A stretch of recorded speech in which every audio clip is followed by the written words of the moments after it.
All right, folks, welcome to the runningrestaurants.com podcast, where we bring you the tips, tools, and techniques you need to know to make your restaurant more profitable and successful. I'm your host, Jamie Oikel, and today we've got a great episode for you with Andrew Pudalov, CEO of Rush Bowls. Welcome, Andrew. I'm looking forward to our talk. How are you, man? Great. Thank you so much for having me on your show. Yeah, well, good. Let's kind of do a quick overview. Who are you guys? Where are your locations? What you got? Well, I started Rush Bowls basically in 2004. So we were way ahead the bowl curve. We started franchising in 2016. We have 37 locations throughout the U.S. We look at it as a national concept. We have stores from all the way from, West Palm Beach to Portland and everywhere in between. We're growing extremely quickly. We're opening up another 10 to 12 to 15 stores this year, let alone next year. We have over 100 stores in some sort of development stage. Awesome. And what is the concept? Well, the concept that we created, a million years ago is bowls. So not just acai bowls, which are blended fruit and vegetables, but a very unique flavor set from green tea, jungle, to a very tropical bowl, to spicy, to a million different flavor sets. And we're agnostic to allergies. So we can make anything vegan, gluten-free, dairy-free, whatever your heart desires. And what's unique about us too, and I always felt very strongly about, we don't upcharge for this. So if you have an allergy or some sort of food issue, we certainly are here to provide an incredible tasting product for you and not have it cost more. We're also not preachy. So you want to eat healthy, but you want Nutella on your bowl, God bless.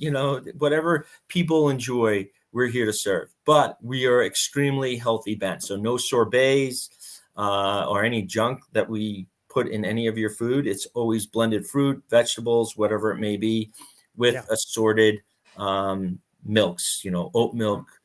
I guess you can't call it milk anymore, but oat beverage, coconut beverage, almond beverage, or any of that stuff, or 100% pure juices. So healthy without really any of the fuss. Yeah, great. Well, great growth there. Great expansion, great plan. So that's super exciting. I wasn't sure. So it's not the snack like my daughter, my youngest one. She wants the quick snack. This is both a snack and a bowl. I mean, this is a meal, right? Correct. This is 100% of a meal. If you look at data, it's lunch is our biggest time of day.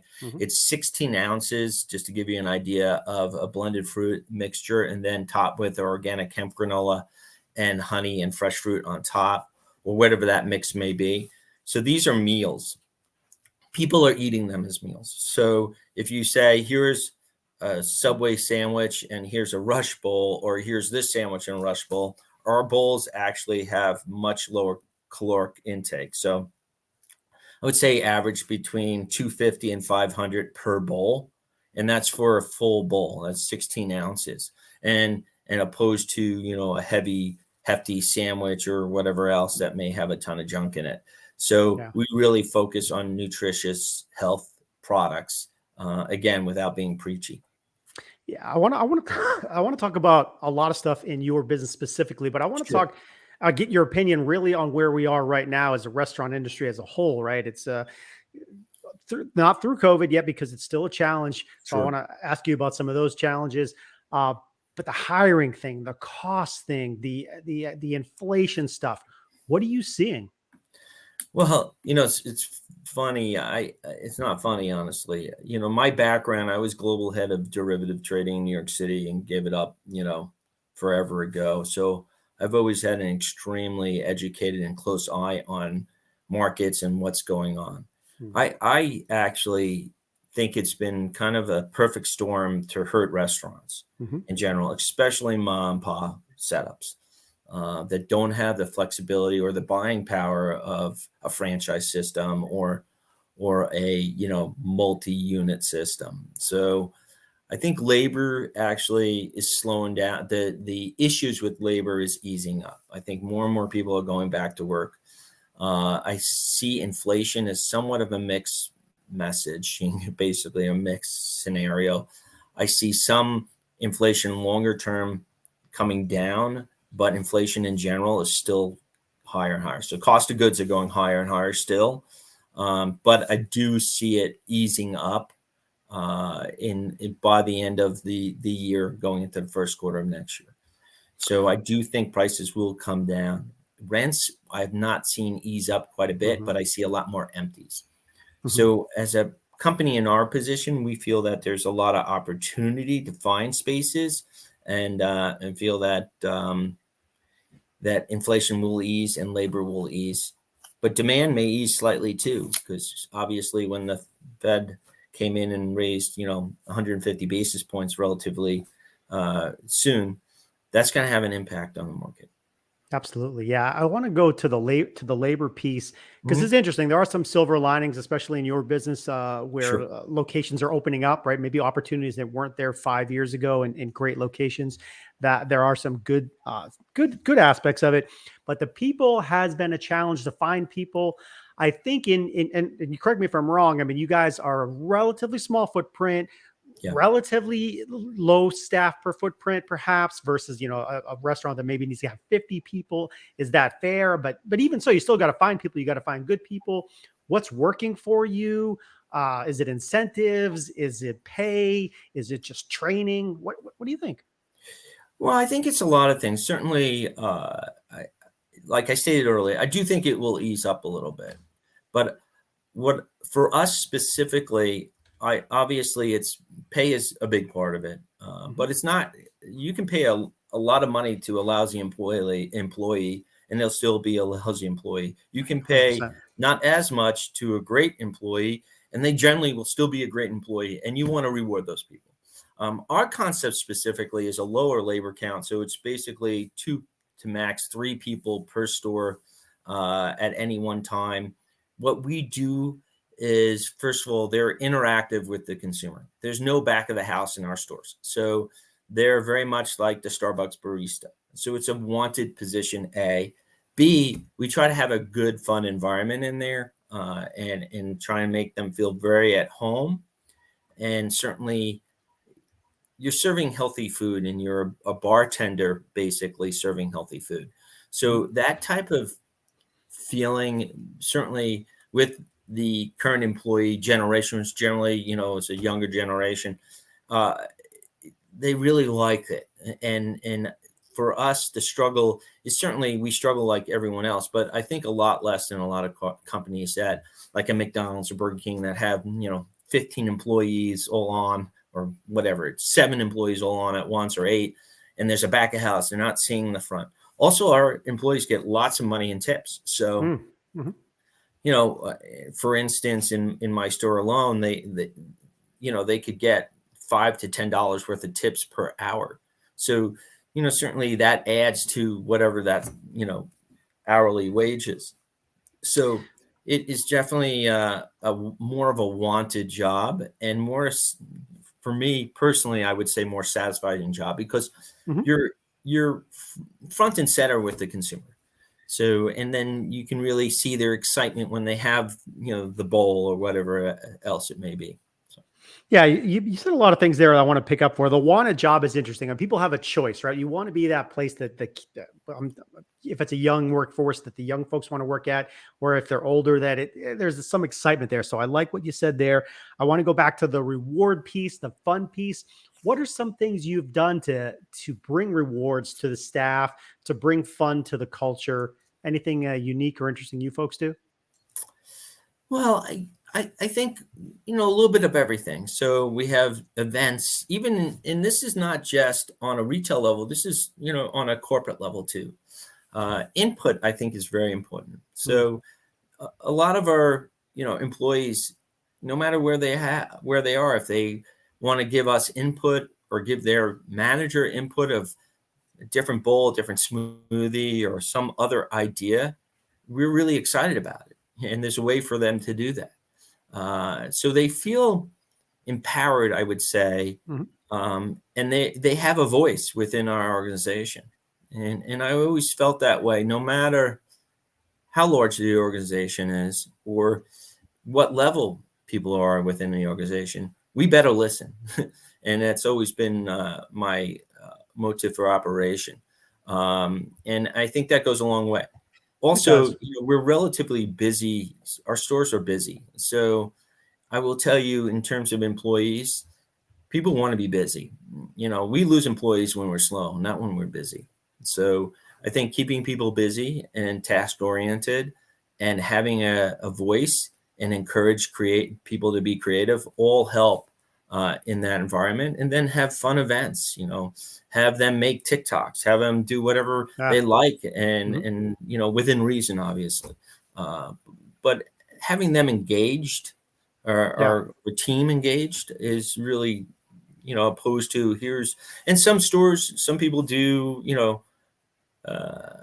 a gift card based on how many things you sell or other items like that.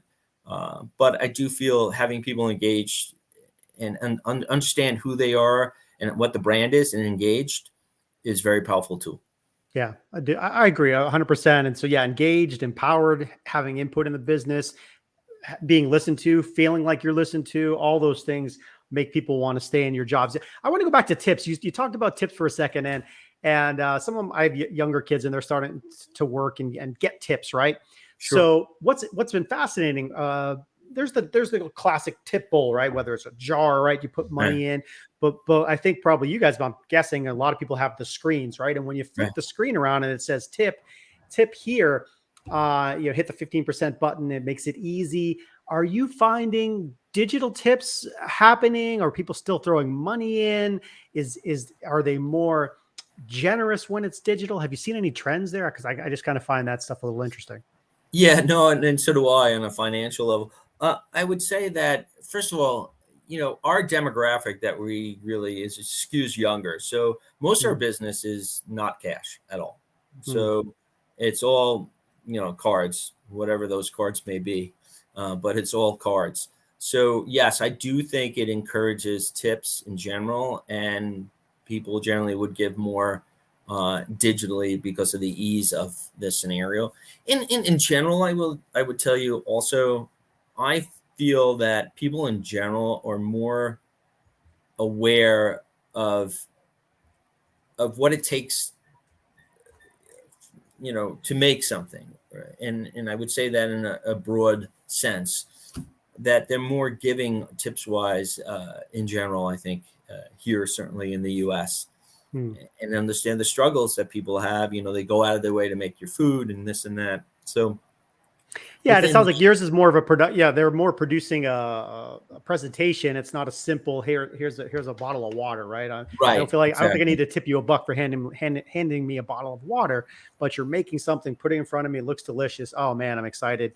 Here's a buck or two or Right. And whatnot. nor So do, and I think it goes along, a lot of our stuff is always pulled. So it's not, hey, this person's getting a tip for making it for the X. It's all pulled to the hmm team. hmm And I think that's helpful that's good. too, creates a team environment. It does. Let me ask you real quick. I don't want to stay there too long, but on the people Sure. side, hiring, interviewing, is there questions that you like? Is there a way to you get quickly to this person's going to be good in the service environment? What do you think? Well, you know, can say that on so many levels. How do you know who's good and who isn't, right? Yeah. It's always a challenge. Yeah, it is. What I generally do when I'm interviewing, I'll ask them a question, that it's something maybe a little straight, like, what's your favorite book and why? hmm Or what do you like doing in your free time that's, somewhat unusual? And you get, sometimes it just calms people down. It gets them more, I would say, real with you in terms of what they're feeling, what they look forward to doing, and you get to know them a little better, opposed to the canned answers that you generally would get from most interviews. So making the person being interviewed a little, I guess, more comfortable. And there's no right or wrong to these interviews either. And I will tell you, I could tell who's really good and who isn't basically the first day of working. Sure. On an interview, it's not as easy. And certainly we've made incredible hires and we've made plenty of mistakes. But generally I would give them a few questions that may be a little more stranger, and stranger is the wrong word, but a little different, more Yeah, different. off the path, a Right. different path. Get them comfortable.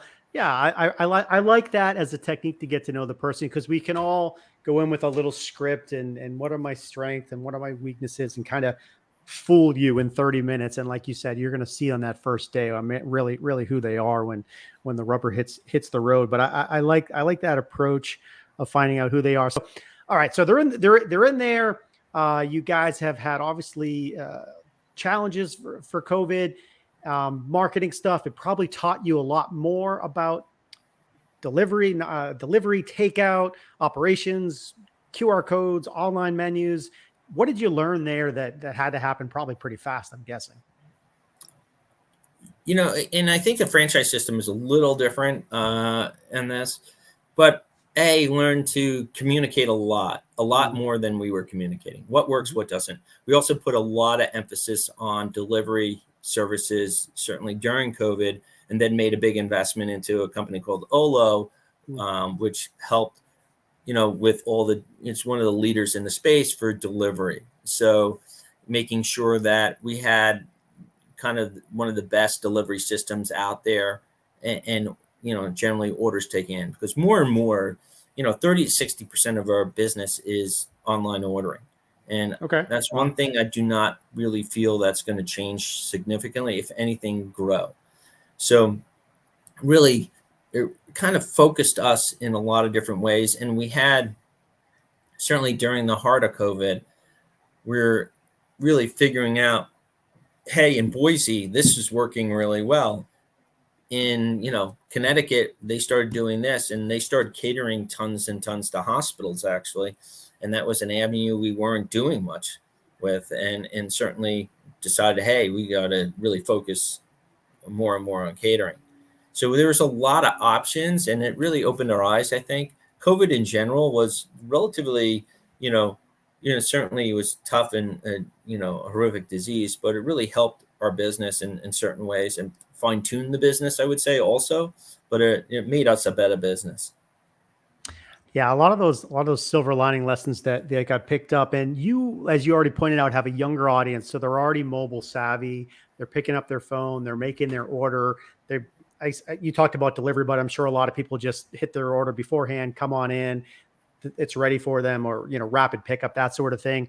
So you're kind of set for that. Your audience is primed for it, and then you just kind of tweak it in between. So I think that's been great. What about on a marketing side, differentiation side, branding side? You already have that kind of built into your model. You're this healthy bull. You're a different mindset from someone else. So you already set yourself apart. Other stuff that you do to kind of bring differentiation? Certainly it's funny because, like I said, we were doing bowls in '04, and now it's everywhere. So it's really important. We were one of the originators of the whole bowl concept. Right. But for us, I would tell you in a couple of fronts. First of all, we don't use sorbets or put junk in your bowls, which separate us from probably 99% of the other bowl concepts out there, because generally they're all scoopables, and we don't believe in that.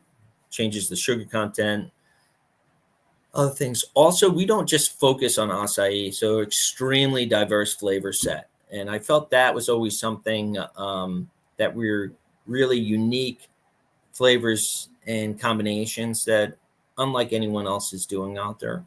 And beyond that is have a lot of interesting toppings Mhm. that allow people a lot of flexibility with health. So I think with those three things, and not being so esoteric into a million different things. So when I emulate and I created Rush, I try to emulate a lot of things Starbucks was doing. Whether you like Starbucks or not, it's almost irrelevant. But they were very focused on being the best coffee in the US. Whether you agree with that, it's kind of mute point. But Yep. we're the best bowl company in the US. No doubt. We score super high on any taste, off the charts. So if we do what we do the best, then really focus on that and not get caught into doing a million different things poorly. And I think that's always helped us. Do you do anything on the loyalty side? Do you have an app? Do you have rewards? Do you have points? Anything going on Yeah, there? we do some loyalty stuff actually within our point of sale system, and that's an area that we're looking to improve upon. but we do have loyalty within our app. But I certainly think that's an area we can improve, and we've been looking at different software out there that we think we can improve. Loyalty is an interesting. When you look at the data and loyalty, it's not so clean cut in terms of its productivity, right? So everyone loyalty, loyalty, loyalty, but statistically in the data is not so clear on that. So you give a consumer an incredible experience, they're going to come back, loyalty or not. Though loyalty is very crucial, I think, once you're big enough, like the Starbucks, that you have your own card, or the, Chipotle, I think it's a bigger part of their business. I do feel, though, the loyalty aspect of things is growing, and it's something we've been looking at expanding on for Rush in general.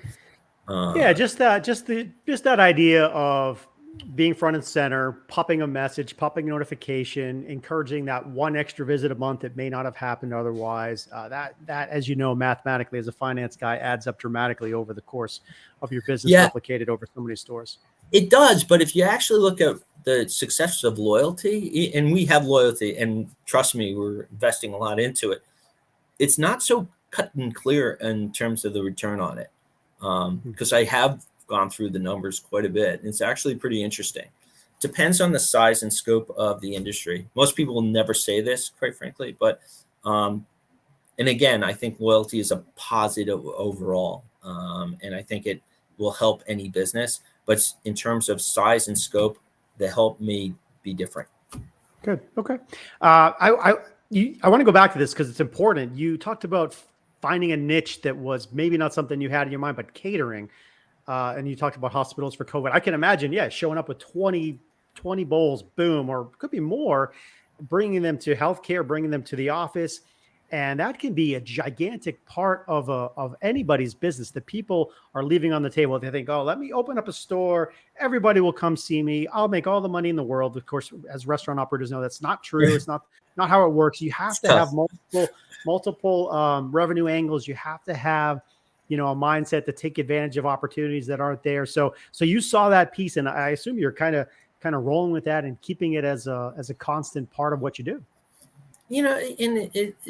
And I don't want to make it more complex than it is. You got to reach out to your community, right? So hospitals is a great one. Certainly, there's a lot of other options here. Hospitals is kind of interesting because, a lot of times the doctors or the nurses or even the patients, they can't get out of the situation they're in. So it's easier to have it accessible on multiple levels, and have something healthy and nutritious to make them feel good and get through the day. So that avenue, I certainly a huge excuse me.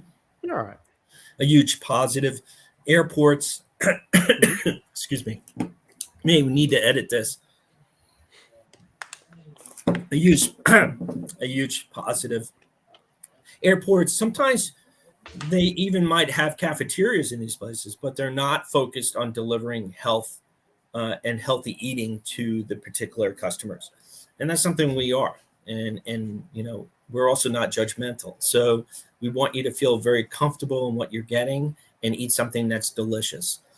And certainly that's healthy. So there's a big opportunity, not just within hospitals, but in general. And we're working hard to get more into a lot more airports and stuff like that.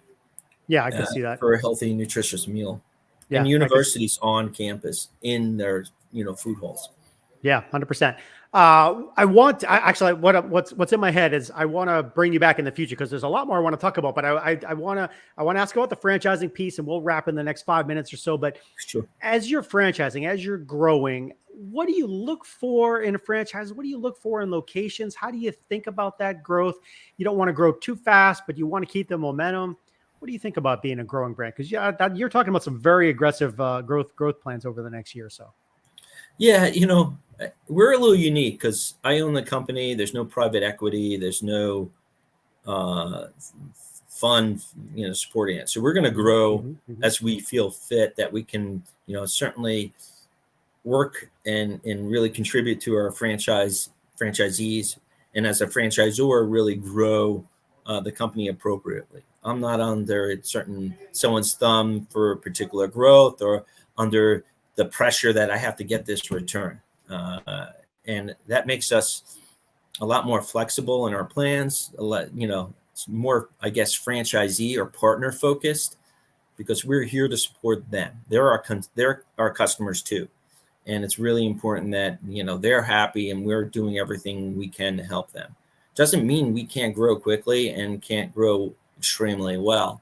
And we look at all those things, and certainly I think we have a lot of growth. A lot of the growth actually was pent up growth. So a lot of our projects that we were supposed to open up literally earlier this year, a lot of them got pushed to later this year because of, GC issues. We have 3 stores or 4 stores opening in the Florida area. And a lot of those stores that were set to open in June, July, and August are now opening, September, October, November. And that's just shortages in that particular in Florida is really finding good GCs and finding, ways to get open. In terms of finding locations, we work with different companies and look at the data on those locations. Sometimes it's really hard to find locations that are 1,000 square feet or less. And that's what we look for. We're looking for small locations, getting people in and out that are in nice areas. But we look at all over. We just opened a store in Birmingham, Alabama, which is ill-served with health food, and it's killing it. And we opened in a food hall in Boise. So we look at a lot of different venues and make sure that everyone's doing well and it makes sense economically speaking. Yeah, I love the food hall. I could see you guys working perfect in a location like that. And are you seeing, because it's a relatively small location, is it a lot of times someone is taking multiple units, they're taking areas for you guys, or is it a lot of one unit and they're running it themselves to be profitable? Do they have a long-term, are people looking to exit strategy? I'm going to run it for 5 years and sell it. Like what is your typical franchisee doing? I think we have a lot of different types, actually. Most are multiple unit owners. So they're building 1 or 2 at a time, and they're in different communities. The challenge for us sometimes is getting small square footage. It wasn't as readily the challenge, and now everyone's trying to get smaller. From your McDonald's to whatever, even local mom and pop, they're trying to get smaller. When our business model was always small and efficient and getting people in and out, and that also helped during COVID when people weren't dining in. So our business model is very much focused on, certainly being a little more efficient business model. And that's probably based on, certainly my finance background. Yeah. But beyond that is, coming to communities that, are ill-served or, communities that we feel that there's, really kind of focused on a little more focused on health orientation or going to be focused on health orientation. But in terms of finding franchisees, in general, we look for people that have a strong business background. And it doesn't have to be a food background, honestly. I came from a very extensive finance background, and I had zero food experience. But our process and how we train them, anyone who's good in business can really succeed in that process. And that's really what we look for. Are they, Right. Easy to work with? Are they going to really follow the franchise rules and really help grow the company? Because we look at it, it's a marriage. No matter how anyone says it, it's a marriage. Our franchisees are our partners. And it's really important for the organization that you work well with your partners. So we look for people that are easy to work with, that they're, there's give and take on both sides. Good. And it's really important Good. for us. Good. Appreciate that. I'm going to go to, the small thing is interesting, by the way. I just want to go back to that. Yeah, it's interesting how things are shrinking. And I talked to someone else recently that smaller footprints, ghost kitchen, it's really has changed the landscape dramatically in terms of a real estate perspective. But let's go parting thoughts or since you mentioned, what's your favorite book earlier? You can talk about a book or a book quote or a leadership mantra, anything you got for a last piece of advice for folks? Well, there's an old time book has always been one of my favorites called Undaunted Courage by, I guess, Peter Ambrose. And it's really about the Lewis and Clark expedition, that how they got through, everything and really without much harm to the crew, and it was really exploring a lot of incredible places in the U.S. before it was really explored for mapping and other reasons.